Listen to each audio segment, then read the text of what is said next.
वरळीतून मनसेचे संतोष धुरी जे विभागाध्यक्ष होते त्यांनी राजीनामा देऊन थेट भाजपमध्ये पक्षप्रवेश केला आणि त्यांनी मोठ्या प्रमाणात पक्षावरती त्यासोबतच ठाकरेंवरती मोठ्या प्रमाणात आरोप केले.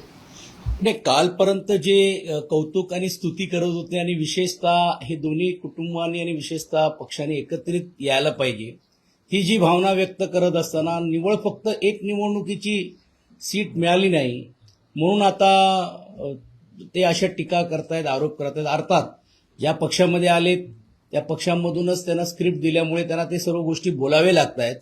परंतु एक दुर्दैवी गोष्ट अशी आहे की टीका करत असताना काही मर्यादा पाळले पाहिजे. आणि आपण पाहिलं असेल की त्यांना जी सीट जी हवी होती ती आमची सिटिंग सीट होती. म्हणजे विश्लेषणच जर करायचं असेल तर दादरमध्ये ज्या सीट्सवरती मनसेंचा दावा होता त्या दोन्ही प्रभागामध्ये आमचे नगरसेवक हे आमच्या चिन्हावरती त्यावेळी निवडून गेले होते. असं असताना पण देखील यशवंत किल्लेदारांसाठी एक सीट आम्ही सोडली. अर्थात तिकडेच्या आमच्या कार्यकर्त्यांवरती एका प्रकारे मी अन्याय हा शब्द वापरण्यापेक्षा त्यांना ते मिळालं पाहिजे होतं, पण न करता असे ज्येष्ठ तिकडचे असलेले शिवसैनिक पण त्यांना नाईलाजाने वेगळा निर्णय घ्यावा लागला. असं असताना पण पूर्ण पक्ष ताकदीने आज यशवंत किल्लेदारांच्या मागे उभे आहेत आणि तिकडे काम करण्याचा प्रयत्न आपण करतोय.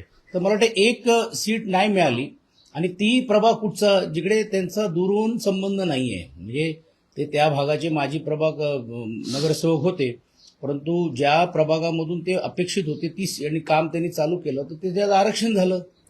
तर आता सीट नाही मिळाली म्हणून आपल्या नेत्यांवरती टीका करण्याची केवळवाणी प्रयत्न त्यांचा आहे. मला वाटते भारतीय जनता पार्टीची स्क्रिप्ट वाचण्यापेक्षा तिकडची वस्तुस्थिती काय हे जर लोकांना त्यांनी सांगितलं असतं तर बरं आलं असतं. माझं बोलणं झालं होतं, त्यांनी सांगितलं की वरळी विधानसभेमध्ये आम्हाला 2 जागा देण्यात येणार आहेत, केवळ एकच जागा आणि आमची बोलवण केली असं काही तुमचं बोलणं झालं होतं का? काही त्यांचं नक्कीच त्यांची इच्छा होती का एका प्रभागामध्ये त्यांना निवडणुकीला लढायचं होतं. निवड माझ्यावर नाही तर विभाग प्रमुखांवर पण ती चर्चा करत होती. जशी अनौपचारिक चर्चा असते, परंतु शेवटी तो निर्णय कुठच्या पक्षाने कुठची सीट सोडायची दुर्दैवाने बंडखोरी झालेली आहे असं त्यांची समजूत घालण्याचा प्रयत्न झाला, पण ते होऊ शकला नाही. असं असलं तरी देखील पक्ष म्हणून आम्ही त्याच्या बाजूला पूर्ण ताकदीने उभे राहिलो. तर तो प्रभाग आम्ही घेतला आणि तो प्रभाग दिला. तर ही तडजोडीची भूमिका ज्यावी असते आणि विशेषतः जसं राजसाहेबांनी आणि उद्धवजींनी हे स्पष्ट केलं की सीटसाठी कुठेतरी भांडण आपण करतोय हा चित्र लोकांसमोर जाता कामा नये. आणि म्हणून वरळीमध्ये विधानसभेमध्ये तसं आम्ही आमच्या सिटिंग सीट्स जे आमच्या ह्याच्यावरतून निवडून आले होते ते देखील देण्याची भूमिका आम्ही घेतली. काही ठिकाणी जिकडे त्यांचे आले होते पण त्यांच्यातला नगरसेवक आज राहिला नाही, तरी देखील ती सीट्स आम्ही सोडल्या. भावाभावांची युती झाली आणि आता उद्धव ठाकरे हे मनसे हा पक्षच कब्जा करण्याच्या प्रयत्नात आहेत. कुठेतरी हिरवीकरण आमचं देखील करण्याचा त्यांचा प्रयत्न आहे, त्यामुळे अशा पद्धतीचा मला निर्णय घ्यावा लागला असं देखील एक गंभीर आरोप तुमच्यावर. मग उशिरा का केला?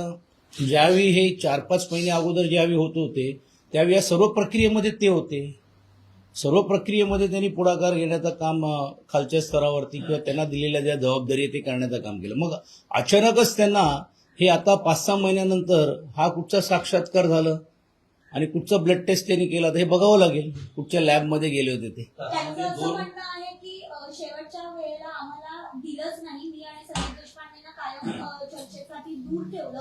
त्याचं कारण वरतूनच आम्हाला सांगण्यात आलं होतं की आम्हाला दोघांना दूर ठेवायचं, म्हणजे संदीप देशपांडे आणि धुरी. 2 ठाकरेंमध्ये तह झाला. 2 ठाकरे ज्यावेळेस एकत्र येणार होते त्यावेळेस 2 किल्ले सरेंडर केले होते राज ठाकरेंना. त्याच्यामध्ये संतोष धुरी आणि संदीप देशपांडे यांचा समावेश होतो. आमच्या दोघांना बाजूला ठेवायचं तर आपली आघाडीची चर्चा पुढे जाईल अशा पद्धतीचा तो तह होता. असं कुठच्याही प्रकारचा कोणी कुठच्या पक्षातल्या कुठच्या नेत्यांना आणायचं, आदित्यजी असतील किंवा राऊत साहेब असतील, आमच्याकडनं अनिल परबजी आणि वरुण सरदेसाई हे 2च व्यक्ती चर्चेला गेलेत आणि अंतिम चर्चा जे काय झाली ते नेत्यांमध्ये झाली. आणि आम्हाला जिकडे जिकडे जे काही गोष्टी बोलायचं असेल ते आम्ही आमच्या नेत्यांशी चर्चा करूनच केलेली. तर अर्थात त्यांच्या वतीने पण देखील 2 ज्येष्ठ नेते बाळा नांदगावकरजी आणि नितीन सरदेसाई हे प्रतिनिधी होते. आता त्यांना त्यांची भूमिका काय मांडायची असेल तर त्यांच्याकडे मांडू शकले असते, पण आता चर्चेमध्येच सर्वांना बोलून घ्यायचं हा तो त्या पक्षाचा निर्णय. आणि मला असं वाटत नाही अशातली काही भूमिका त्यांच्या पक्षात पण घेतली गेलेली आहे. त्यांनाही विश्वासात काही गोष्टीवरती घेतले गेले असतील. आता इच्छुक जे असतात त्यांना काही गोष्टी बोलावे लागतात, काही बोलावे लागत नाही, तोच एक स्ट्रॅटेजीचा भाग असेल. पण जिकडे चर्चेचा विषय आमच्याकडनं असं कुठच्याही प्रकारे ह्याला तुम्ही बोलवा, ह्याला आम्ही बोलणार नाही, ह्याला आम्ही बसवणार नाही, असं नाही आहे. आणि निवळ इकडे नाही तर पूर्ण राज्यभरामध्ये काही काही कार्यकर्ते जे आमच्याकडनं तिकडे गेलेले आहेत आणि ती कटुता प्रचाराच्या माध्यमातून किंवा वैयक्तिक माध्यमातून असं असताना आपण ही युती मनापासून करतोय म्हणून कुठचाही राग रोष न ठेवता सर्वांबरोबर चर्चा करण्याची तयारी पूर्ण राज्यभरामध्ये आम्ही घेतलेली आहे. तर मग आम्हाला असं वाटते ह्याच्यामध्ये त्यांच्याबरोबर चर्चा न करण्यातला काही अर्थच नाही आहे. ज्यावेळी तुम्ही बघितलं असेल डोममध्ये कार्यक्रम झालं किंवा वेगवेगळे कार्यक्रम झालं तर संतोष दुरी असतील, संदीप देशपांडे असतील, आम्ही सर्व जे लोक आहोत किंवा खालचे आमचे सर्व जे कार्यकर्ते आणि नेते आहेत, सर्वांनी खांद्याला खांदा लावून ते कार्यक्रम यशस्वी केलेले आहेत. मग असं त्यांना आजच अचानक का वाटावं लागलं? आत्ताच्या घडीची एक मोठी बातमी आहे. सातत्यानं तुमच्यावर काँग्रेस सोबत तुम्ही गेला आणि त्यामुळे ध्रुवीकरणाचा तुमच्यावर आरोप गेले 3-3.5 वर्ष झालं हे सुरू आहे. आता भाजपच्या बाबतीतली एक महत्वाची बाब समोर आली आहे.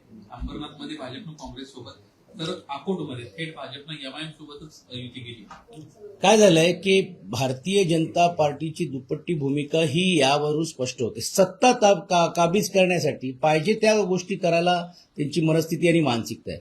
आणि हे जे आमच्यावरती आरोप करतायत आता कुठे आहेत अमित सटम, त्यांनी सांगावं ना की याबाबत त्यांची भूमिका काय. मग ते बोलतील की मला काय विचारू नका, मला फक्त मुंबईपुरताच विचारा.